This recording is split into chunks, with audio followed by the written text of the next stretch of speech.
மா நோட்டு தீந்துச்சுமா, புதுசு வாங்கிக்கணும், காசு கொடுமா. பே வேணுமாப்பா? நோட் சுத்தமா தீந்துச்சுமா. ஒரே 50 ரூபா தான் வச்சிருக்கிறேன், அரிசி வாங்கலான்னு. இந்தாப்பா. ஏண்டி நான் கேட்ட காசுல இப்ப எதிரி எங்க குழந்தை நோட்டு வாங்கணுமா, கொடுங்க. அப்பா அப்பா அம்மா விட்டுருப்பா ப்ளீஸ். நோட்டு நாளைக்கு வாங்கிக்கடா, சருக்கு காசுக்கு.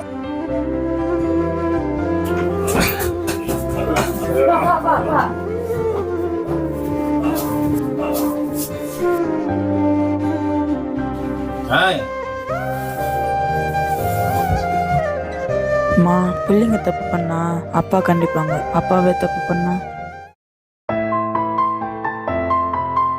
மா பிள்ளைங்க தப்பு பண்ணா அப்பா கண்டிப்பாங்க, அப்பாவே தப்பு பண்ணா.